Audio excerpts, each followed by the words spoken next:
Los especialistas dicen que lo que pensamos, lo que decimos, lo que no decimos, lo que sentimos tiene un potencial impacto en nuestro estado físico. Pueden representarse como dolor de cabeza, de cuello, de espalda, náuseas, problemas gastrointestinales, caída de cabello, alergia y otras tantas afecciones. ¿Qué pasa con nuestros conflictos psicológicos? ¿Cuándo se convierten en síntomas? Para hablar de ello, con nosotros en línea, la licenciada Edith Monjau. ¿Cómo estás, Edith? Bienvenida nuevamente a Segunda Mañana. Buenos días, Cristina, ¿qué tal? ¿Cómo están? ¿Qué tema el que elegimos hoy, Sí. Es un tema que nos toca a todos, en mayor o menor medida nos toca a todos. ¿Y por qué nos toca a todos? Básicamente porque somos todos seres integrales y porque es imposible separar nuestras emociones de nuestro cuerpo, porque nuestro cuerpo es el escenario de nuestras emociones. Entonces, cuando dentro de nuestras emociones hay situaciones que generan un conflicto, obviamente ese conflicto también lo vamos a ver representado en nuestro cuerpo, ¿no? O sea, cuando siempre hablamos de la teoría de Freud como el padre de la psicología, y una persona tiene un conflicto, según él, cuando hay demandas internas contrarias que se oponen. O sea, acá metemos muchas cosas dentro de esta bolsa, ¿no? Sí. Dentro de pensar, hay algo que me está pasando interiormente que se opone, algo que yo quiero, que está saliendo mal, un diagnóstico que me dieron y que no está de acuerdo a lo que yo espero, algo que me genera frustración, que me genera angustia. Hay personas que tienden frente a estas situaciones a exteriorizarlo, a dar un portazo, a pegar un grito, a volcarlo en el otro. A enfrentarlo de manera diferente, digamos.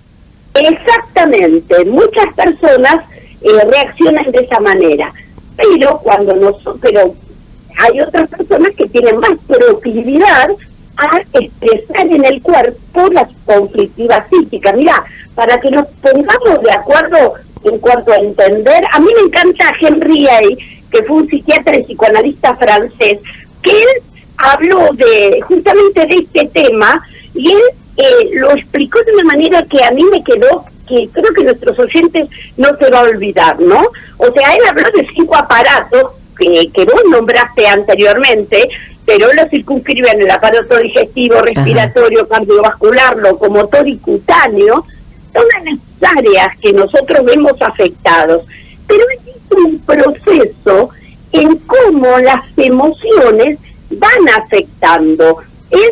Habla que al principio esa emoción que afecta a mi cuerpo es una experiencia emocional. Después se convierte en un trastorno funcional y después en un síndrome lesional. Vamos a traducirlo en lo que nos pasa todos los días. Sí. ¿Cuál sería la experiencia emocional? Y de pronto yo me estoy yendo a trabajar y bueno, me llaman, ni desayuné, me fui así como estaba, me dan una mala noticia, algo que me cae mal, automáticamente, ¿qué pasa? Esas emociones me pueden generar acidez, y yo siento esa acidez en mi cuerpo. Pero esa sería una experiencia emocional, esa emoción de lo que me dijeron por teléfono, de esa noticia me produce eso. Pero si yo realmente no resuelvo el tema de la acidez, ya entro en otro estadio, que sería el trastorno funcional. De tantas veces que mi organismo, frente a las emociones, segrega ácidos en el estómago, ya ese ácido me va a generar una gastritis, que sería ya un trastorno funcional. ¿Qué es lo que le pasa a la mayoría de la gente que vive en situaciones así como bastante dramáticas o conflictivas o que no pueden resolver, ¿no? La mayoría de la gente va por el estómago, va por ahí, porque ahí justamente está el plexo solar. ¿Tiene que ver con eso? Sí, por supuesto. Pero esto también yo te lo voy a trasladar a diferentes órganos. Pero el estómago, ¿por qué? Porque la parte visceral tiene muchísimas neuronas. Por eso se llama el aparato al intestino nuestro segundo cerebro, por la cantidad de neuronas que posee. Es más, la serotonina, que nosotros sabemos que es la hormona del bienestar, lo que nos hace sentir bien, siempre creímos que se segregaba y se producía a partir del cerebro. Sin embargo, hoy se descubrió que la mayor cantidad de serotonina se genera en el intestino. Entonces, ¿qué pasa? Cuando nosotros no resolvemos esa emoción que nos afecta en primera instancia, pasamos ya a la gastritis. Ya hay comidas que nos caen mal, vamos al médico y el médico te dice no tomes mate, no tomes café o con la comida chatarra. ¿Y qué pasa si no resuelvo el tema de lo funcional? Esa gastritis me puede llevar a una úlcera, y esa úlcera me puede llevar a una úlcera cancerosa, y ahí es donde está ese punto que Henry habla de la lesión de órgano. Si yo sigo volcando mis emociones en mi parte digestiva, lo que hoy es una acidez, mañana me puede matar. Eso también pasa, por ejemplo, con otros aparatos, como el aparato cardiovascular. La taquicardia. Claro. ¿Cómo? Sí. Antes de que avance, ¿no? Decías que pasa con otros aparatos también, la sensación de ahogo, ¿no? El dolor del pecho, pero que no tiene que ver con un paro, pero vos pensás que estás teniendo algún problema cardíaco, pero es ese mismo ahogo que provoca tus sentimientos, que creo que la mayoría ha pasado por situaciones que tiene que ver con eso, y me pongo a pensar, ¿no? Si la solución es en ir directamente, en este caso, al cardiólogo, o en el caso de que tenga que ver con dolores estomacales, las úlceras que dijiste recién, a un gastroenterólogo, o en principio acudir a una terapia para poder mejorar todo aquello que nos lleva a somatizar, ¿no? Para poder mejorar y canalizar y administrar las emociones. Exactamente. Nosotros siempre, obviamente, tenemos que tener el clínico como referente para saber que estoy bien, pero cuando nos pasan estas cosas, como vos decías, el ahogo es angustia. Uh-huh. Angustia viene del latín angustus, angostamiento. Cuando algo me está angustiando, es como que siento que me cierra el pecho, hasta puedo sentir taquicardia, palpitaciones, dolores precordiales. Eso sería, digamos, en la secuencia. Primero está la experiencia emocional, después está el trastorno. Ya esas palpitaciones me van asustando porque me agarran seguida. ¿Y qué? El síndrome lesional, el órgano enfermo en última instancia, sería el infarto o el problema de hipertensión arterial. Claro. O sea, nosotros tenemos, cuando vamos al médico, por estas cuestiones, el médico generalmente nos va a decir, acá no hay nada, usted está muy nervioso, o ¿por qué no va al psicólogo? Estos son síntomas emocionales. Y es lo mejor que podemos hacer. ¿Por qué? Porque no nos queremos asustar, pero la realidad es que los síntomas orgánicos que se producen en forma constante llevan a enfermar nuestros órganos. Y tenemos que saber que a veces nos duele la cabeza, a veces nos duele el estómago, a veces tengo digamos, un calambre, o a veces tengo una contractura. ¿Qué pasa? Cuando mi psiquismo elige diferentes vías de facilitación somática, se llama, uh-huh, van por diferentes, no pasa nada. La cosa es cuando siempre va al mismo lugar. Entonces ahí termina enfermando el órgano. Claro, por eso está agravando la situación, claro. Claro, por la integralidad que nosotros constituimos. Nuestras emociones y nuestro cuerpo están entrelazados. No podemos hablar de que nuestros pensamientos van por un lado y nuestro cuerpo va por el otro. Claro, porque vas al médico con este cuadro, te hacen los estudios, te diagnostican, te dan medicación, pero vos seguís igual, porque significa que hay otra cosa que atender, ¿no? Claro, ¿y sabes cuál es el error? Que muchas veces el médico ve el nivel de angustia, y como es un médico y el médico atiende el cuerpo, uh-huh, capaz que te medica para aplacarte. Sí. Y en realidad lo que hace es ayudarte a callar, cuando en realidad la salida para resolver estos temas no está en callarnos, sino en poder hablar, el poder expresar cuál es ese conflicto emocional, cuál es ese nudo interior que me produce malestar y qué es lo que yo tengo que resolver. Porque muchas veces lo que me lleva a estar así es una situación que yo tengo que enfrentar y que yo tengo que resolver. A veces es una situación donde tengo que ir a pedir perdón. A veces es una situación en donde tengo que perdonar. A veces es donde tengo que aprender a confiar en mí mismo, porque esta situación me parece que lo veo como una gran montaña imposible de atravesar. Entonces todas estas cuestiones las tenemos que tratar desde el enfrentar y el poder expresar, porque ese grito interior que hoy me tiene mal, si yo no lo resuelvo hablando, me va a enfermar. Nosotros tenemos la palabra, que es la mediatizadora de la angustia, y es lo que Dios puso cuando creó al ser humano para que pueda drenar la angustia, para que pueda resolver sus conflictos. ¿Cuántas veces nosotros hablamos con alguien que ni siquiera es psicólogo, pero es una persona que capaz que nos escuchó? Vos no dijiste nada, vos no escuchaste, esa persona te dice, y siempre que hablo con vos me siento tan bien. Y vos dices, yo no le dije nada, pero la escuchaste. Claro. Esa persona pudo hablar, pudo drenar, y eso fue sumamente terapéutico. Y para eso están los amigos, los hermanos, la familia, ¿no? La gente querida que empáticamente se solidariza y tiene una visión de amor, ¿no? Para poder entender que a todos nos puede pasar igual. Tal cual, exactamente, a todos nos puede pasar.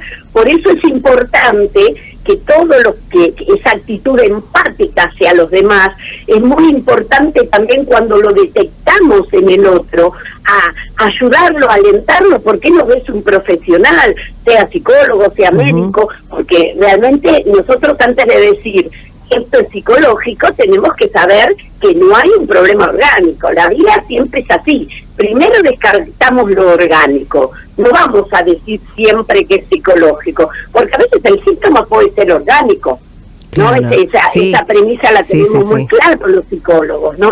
O sea, no siempre, a veces lo que está pasando es el órgano, es el cuerpo que está pidiendo atención médica. Sí. Que puede ser, ¿no? Que puede ser que tiene que ver con el estilo de vida que lleve o por alguna herencia genética que tenga, ¿no? Claro, y los órganos se enferman, los desfasajes se producen. A veces, tal vez, el medio también a veces puede ser hostil, el medio donde estoy desarrollándome, una familia conflictiva, un trabajo conflictivo. A veces hay trabajos donde mis compañeros hay rivalidad, hay envidia, a veces hay jefes que son bastante tiránicos, y un montón de situaciones que generan lo mismo. El conflicto no es mío, tal vez no es algo que yo tengo que resolver en mi relación de pareja, con una amistad, con mi hermano, con mi papá, con mi mamá. No, a veces el conflicto está fuera, pero también me puede enfermar, ¿no?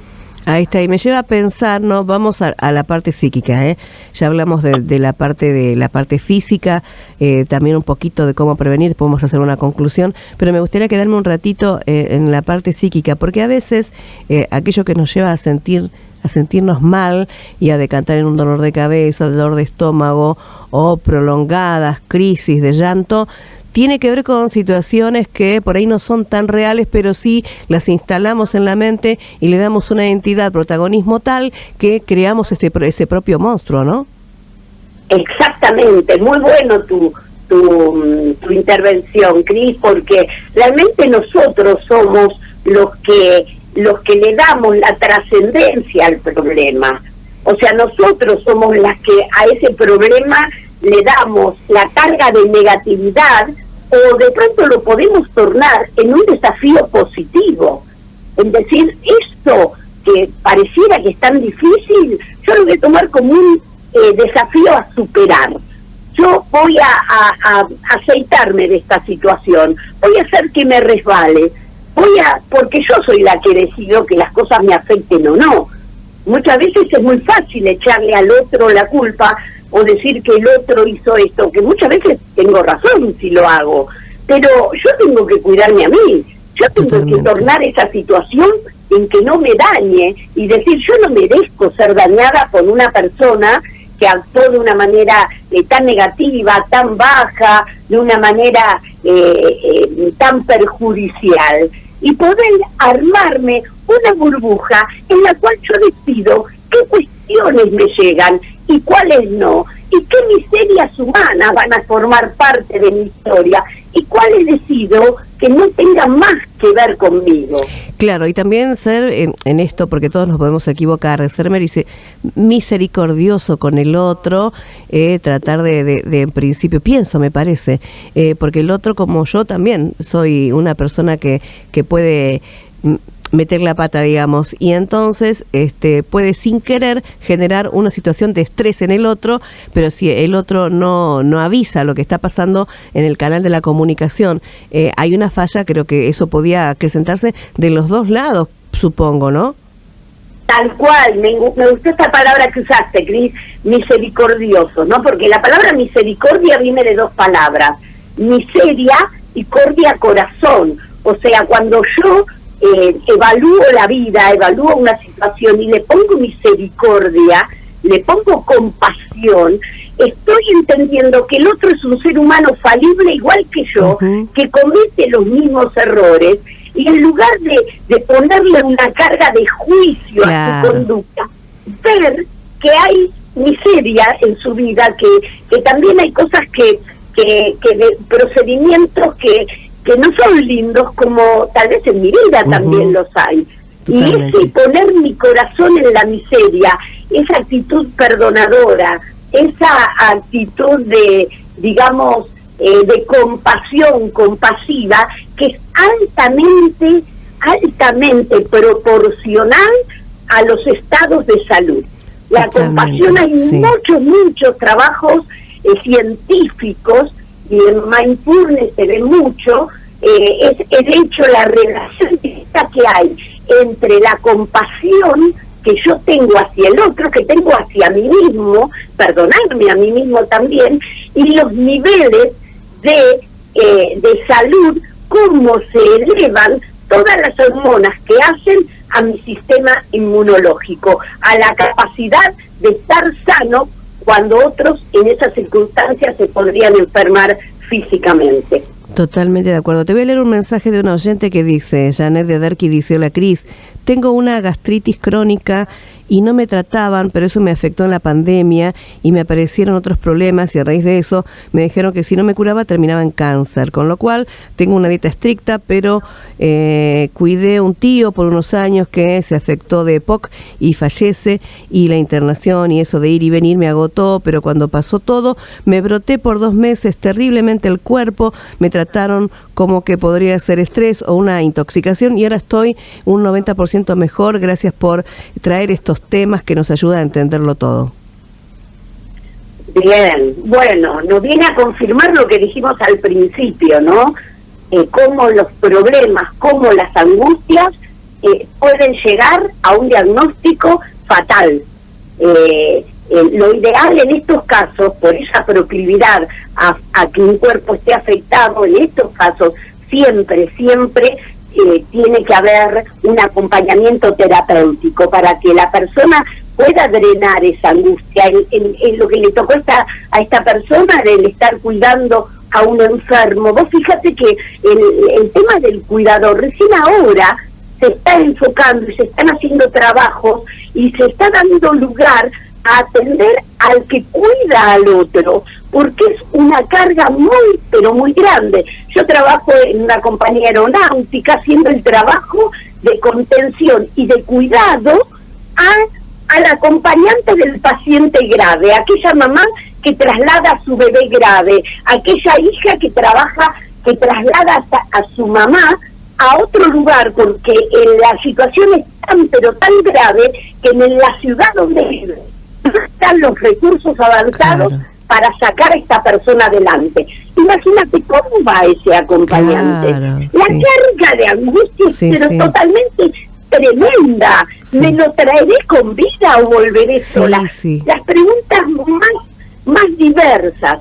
Y hoy estamos reparando en esas personas que cuidan, que a través de los años han tenido una persona a cargo y que esas horas de dolor, muchas veces sin darse el permiso de expresar lo que sentían frente a la enfermedad de esa persona, han terminado enfermándose y los índices son altísimos. Totalmente, hay que buscar ayuda terapéutica. Totalmente de acuerdo. Bueno, Edith, para cerrar, te voy a pedir que nos des un mensaje como sintético de todo este tema tan importante que hablamos hoy. Bueno, este tema lo veo como un gran desafío, Cris. Este tema de la psicosomática, mira, desde que yo estudiaba en la psicología, mi tesis elegí la relación que hay entre el primer vínculo, la mamá y el bebé, con la enfermedad psicosomática. Mira. Mi primer posgrado fue en la Universidad Favaro de la psicosomática. Siempre me fascinó este tema. Y sabes que yo lo tomé en mi propia vida como un gran desafío. Es un gran desafío para aprender a gestionar nuestras emociones de manera saludable. No permitir que las emociones negativas tengan poder sobre nuestra vida. Y por sobre todas las cosas, ¿qué pensamientos yo permito que aniden mi cabeza y los dejo estar ahí? ¿Por qué? Porque los pensamientos son los que generan las emociones. Y yo te pregunto a vos, me pregunto a mí cada día, ¿cómo son tus pensamientos? ¿Cómo son los pensamientos que tengo? Mis pensamientos generan las emociones. Tengo sentimientos positivos, me levanto diciendo hoy va a ser un gran día, hoy voy a tener la posibilidad de gracias a Dios porque tengo vida, tengo 2 pies en los cuales pararme, abro mi heladera y tengo alimento, o ya empiezo con el bajón de los noticieros, etcétera. Claro. Y bueno, sí, ahí es donde yo decido qué genera mi cerebro y mi organismo. Serotonina, endorfinas que me ponen pum para arriba, que levantan mi ánimo, o pensamientos negativos que generan adrenalina, noradrenalina y cortisol. Vos fíjate que acá es algo netamente biológico. ¿Por qué? Porque el pensamiento negativo activa el eje hipotálamo, hipofisiario, córtico adrenal. Parece muy largo, pero no te dice nada más ni nada menos que actúa sobre el hipotálamo y sobre la hipófisis, haciendo que la corteza adrenal, que está arriba de los riñones, nuestras glándulas suprarrenales, generen la adrenalina, la noradrenalina, que hacen que luego el cortisol haga los estragos generando un estado de estrés. Ahí está, te digo que este tema da para mucho, da para mucho, claro, porque dentro de la somatización y de las emociones entra la inseguridad, un montón de cosas que en otro momento lo vamos a tratar también.